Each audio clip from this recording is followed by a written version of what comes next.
Okay, so we're in Daniel chapter 2, starting in verse 28, as Daniel is about to tell the king what he dreamed. This is in the second year of Nebuchadnezzar. It's about 603 BC or so. This is our first glimpse into God's program for history from this point forward until the days that his kingdom is established on earth. And that will happen in the days of the church in the first century AD, so 600 plus years in the future. We're going to get another take on this vision in chapter 7, when Daniel has his own dream and sees the same thing. It's going to be depicted in a very different way at that time.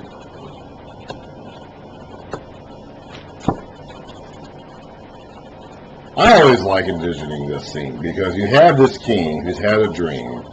Apparently this is all taking place in the same night, from what it seems like. He has a dream, I guess early in the night he has a dream. He wakes up, he's troubled by the dream. Either he can't remember it, or he can, he's troubled by it. One way or another he's disturbed. He can't go back to sleep. Apparently he does try to go back to sleep, but can't. So he gets up and summons all of his wise men, apparently trying to get him out of bed, wherever they are. They don't interpret the dream for him, they can't even tell him the dream. He insists on them telling him his dream before he tells them his dream. He's not gonna. He wants to test them to make sure that they know what they're talking about. They can't do it, of course, because they can't read his mind. They admit they can't do it. They admit that their gods can't do this, or they won't do this at least. So he decides that they're useless to him. He wants them all destroyed. And Daniel, this teenager, prays to God about it with his friends, and God reveals it to him. Apparently that same night, I'm not really clear, this is all happening the same night, or if part of time is elapsing, I'm not really sure. So he goes into the king at once and reveals this dream. And they're probably all still standing there. Probably these guards, and the king himself, of course, is there, and the guards, and probably the wise men whose lives are on the line, are all still standing there. And they're all waiting for this 18-year-old, maybe, to tell them this dream, and then he starts telling the dream. I find this very, I like this. I like this scene. It's very dramatic to me. As you were lying there, O king, your mind turned to things to come. And the revealer of mysteries showed you what is going to happen. As for me, this mystery has been revealed to me not because I have greater wisdom than other living men, but so that you, O king, may know the interpretation, and that you may understand what went through your mind. You looked, O king, and there before you stood a large statue, an enormous, dazzling statue, awesome in appearance.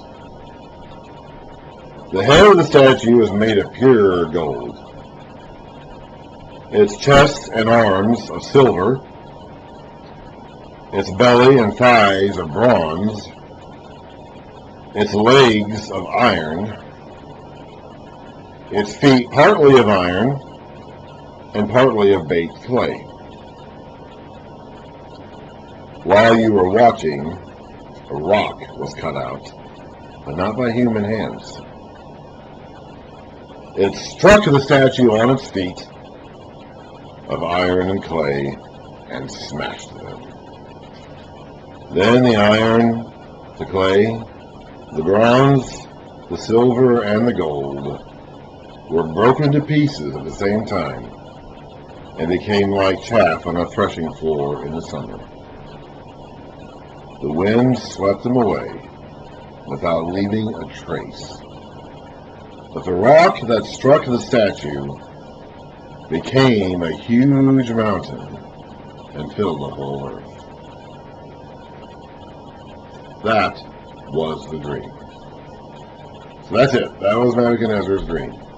This great and glorious statue, pinnacle of human artistic achievement and cultural zenith of human artistic achievement,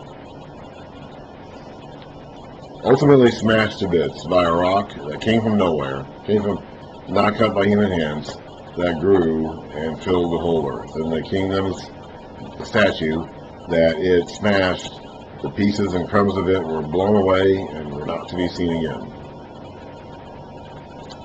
That was the dream. And now he will interpret it for the king.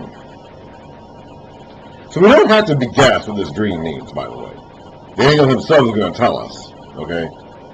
We've got the description of the dream here, and Daniel is going to go on to explain to us what the dream means. Now he will interpret it to the king. You, O king, are the King of kings. The God of heaven has given you dominion and power and might and glory. In your hands he has placed mankind, and the beasts of the field and the birds of the air. Wherever they live, he has made you ruler over them all. You are that head of gold. Now, Nebuchadnezzar did not rule the entire earth. He did not rule South America, North America, Australia, China, Western Europe, Africa, at least anything beyond Egypt. Okay? He did not rule the whole earth. That's not the point here. And Daniel probably would have known this. I mean, Daniel and Nebuchadnezzar both would have. They may not have wanted to acknowledge it, especially Nebuchadnezzar, but it's like there was land that was beyond Nebuchadnezzar's influence. But he rules the land that was Israel. Okay, he does rule that land now. And ultimately, the framework of this entire historical survey is what happens to the land of Israel up until the time that God establishes his kingdom there. That's essentially what this is. So Nebuchadnezzar does rule a land that used to be Israel and Judah. And so he rules that land and all the territories around it. And so that's what we're focusing on here. After you, and he isn't the first, okay? Assyria was before him. He and his dad beat Assyria a few years earlier.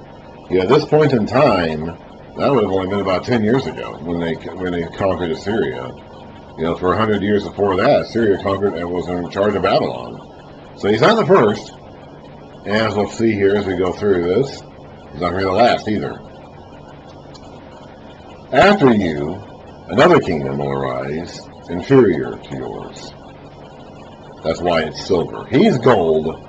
As we go from head to foot, the value of the materials lowers. You go from gold to silver to bronze to iron. But the strength of the material increases. So the value of the material goes down, but the strength of the material goes up. And if you look at history, as we identify what these kingdoms are as they go on, each successive kingdom lasted longer than the one before it, and was more dominant than the one before it. It became harder for other kingdoms to conquer and replace. So after you, another kingdom will arise inferior to yours. We're going to identify this kingdom in later visions. This is going to be the kingdom that replaces Babylon. And Daniel will actually live to see this. Nebuchadnezzar will not. But Daniel will actually live to see this. And this is going to be the Medo-Persian kingdom, which we'll read about in Daniel. Well, really, actually, a good chunk of the book of Daniel. Because Daniel's going to be alive to see that happen.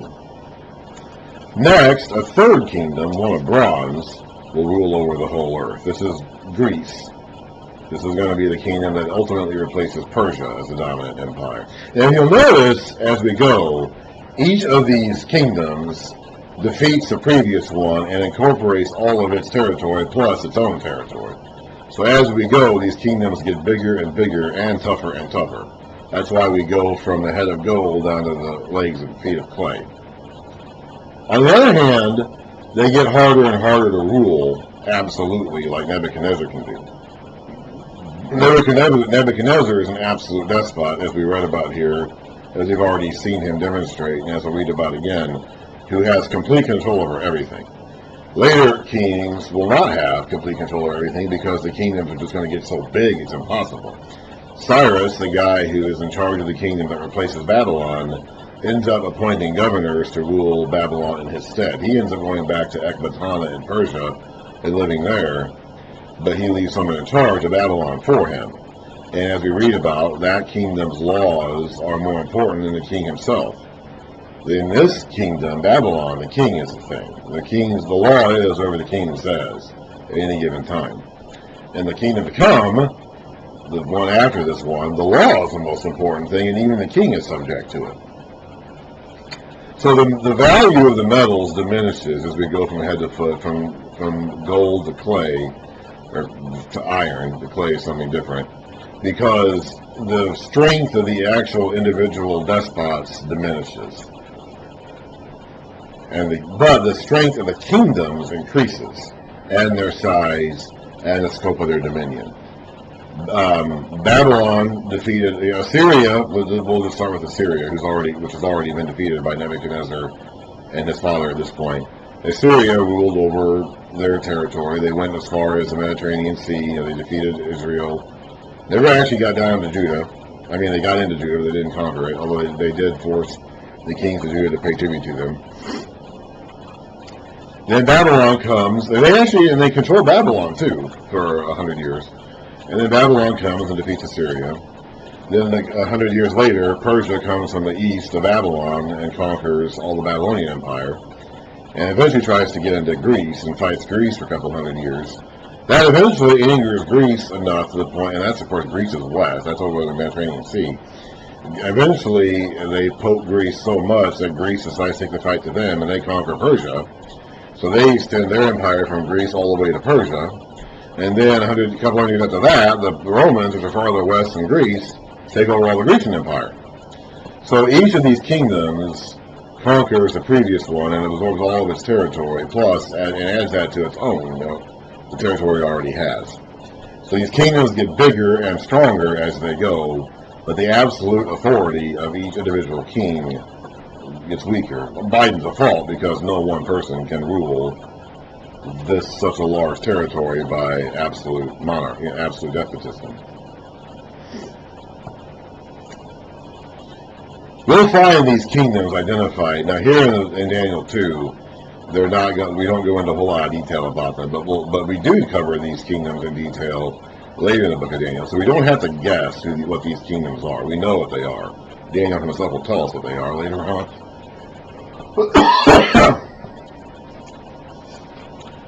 So after you, another kingdom will arise inferior to yours. Next, a third kingdom, one of bronze, will rule over the whole earth. Finally, there will be a fourth kingdom, strong as iron. For iron breaks and smashes everything, and as iron breaks things to pieces, so it will crush and break all the others. Just as you saw if the feet and toes were partly of baked clay and partly of iron, so will this be a divided kingdom, yet it will have some of the strength of iron in it, even as you saw iron mixed with clay. As the toes are partly iron and partly clay, so this kingdom will be partly strong and partly brittle. Just as you saw the iron mixed with baked clay, so the people will be a mixture and will not remain united any more than iron mixes with clay. Basically meaning that the fourth kingdom, which is going to be the Roman Empire, has weakness and strength in it. The Roman Empire, of course, ruled itself through these governors that paid tribute to Rome but ruled their provinces independently otherwise, like Judea would be. Herod the Great ruled his territory of Israel independently while paying tribute to Rome. Later on, they would send a governor there, as Pontius Pilate, who will be there in the days of Jesus. In the time of those kings, which is in the Roman time period, again, we're going to get more specific about this later on, the God of heaven will set up a kingdom that will never be destroyed, nor will it be left to another people. So now we know the time frame. We've been talking about this kingdom. Isaiah's talked about it, Micah's talked about it, Jeremiah, they all have. Ezekiel went into great, extensive visions about it. And now we know when it's going to happen. It's going to happen in the days of this fourth kingdom. After Babylon, after the kingdom that replaces Babylon, after the kingdom that replaces that kingdom, in the days of that fourth kingdom, God will finally establish his own kingdom. Nor will it be left to another people. It will crush all those kingdoms and bring them to an end, but it will itself endure forever. This is the meaning of the vision of the rock cut out of a mountain, but not by human hands. A rock that broke the iron, the bronze, the clay, the silver, and the gold pieces. The great God has shown the king what will take place in the future. The dream is true, and the interpretation is trustworthy. Then King Nebuchadnezzar fell prostrate before Daniel and paid him honor and ordered that an offering and incense be presented to him. That doesn't mean that Daniel accepted. I don't know if Nebuchadnezzar is worshiping Daniel here, or Daniel's God for that matter. I think he's just acknowledging that Daniel has done what he asked him to do and is impressed by that. Even if he is worshiping Daniel here, it doesn't mean that Daniel accepted the worship.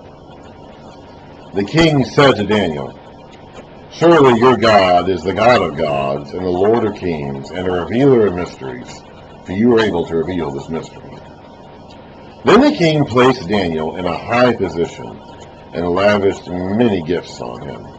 He made him ruler over the entire province of Babylon and placed him in charge of all his wise men. Moreover, now he would have been a young man at this time. If this is all happening as a result of the interpretation of this dream, I mean, this is probably a kid who's not even 20 yet. Basically think of him as a recent and maybe even not even a recent high school graduate. That would have provoked some jealousy in the hearts of the older men. Now, again, he did explain the king's dream and interpret it for him, which they couldn't do. But that would not have been an easy thing to take if you're a 55-year-old who's been serving in Babylon since the days it was ruled by Assyria or whatever, and now this Jewish captive who's 18 years old comes in and takes your place. That would be tough to take. Then the king placed Daniel in a high position and lavished many gifts on him. He made him ruler over the entire province of Babylon and placed him in charge of all its wise men. Moreover, at Daniel's request, the king appointed Shadrach, and Meshach, and Abednego administrators over the province of Babylon, while Daniel himself remained at the royal court. I don't know if that factors into the next story of the fiery furnace and the statue or not. It seems like it might. It seems like that might be the explanation. We have a chapter break here in our Bibles. We go from chapter 2 to chapter 3, and we have a new heading here, which kind of causes us to break off our train of thought, so to speak. But it could be that is supposed to. So there's always been some questioning of why Daniel wasn't there in chapter 3 during the scene of the fiery furnace, and we don't really know for certain, but it could be that the book's own explanation is that he just wasn't there, and it happened someplace else. I don't know. Now, we're going to get into this more. This vision of chapter 2 is not by any means the only word on the matter. We're going to talk about this a lot in the chapters to come. For the next few chapters, we're going to kind of set this aside and let it linger in the background for a bit, for 3, 4, 5, and 6. But but don't forget this vision, because it's going to factor into everything that happens, really, from this point onward. Even chapter 3, when Nebuchadnezzar builds his statue, it doesn't say exactly, but I think it's very likely that it was Nebuchadnezzar's response to the interpretation of the dream that Daniel gave him about this statue. First of all, him only being the head instead of the whole statue, and secondly, the statue itself is going to be destroyed someday. I think what disturbed Nebuchadnezzar, and I can't say this for certain, okay? Again, if he makes it to heaven and I see him there, I'll ask him. But I think what disturbed Nebuchadnezzar about this dream was the fact that the statue gets destroyed. That, I think, is what bothered him. Nebuchadnezzar sees this scope of history of these great empires to come as something glorious, something magnificent, an awe-inspiring statue of precious metals and exquisite craftsmanship. Like, to Nebuchadnezzar, that's a good thing. That's a great and glorious thing. He'd be disappointed that he's only the head. I mean, he wants to be the whole statue. I think what disturbed him about the dream, when he had this dream, and he woke up and he was troubled by it, whether he remembered it or not, or he just kind of felt troubled by a dream that he couldn't remember, and he could remember it and was troubled by it anyway. I think what bothered him was the idea that the statue was going to get destroyed. And what the statue represented was going to get swept away by something else. That I think is what troubled him.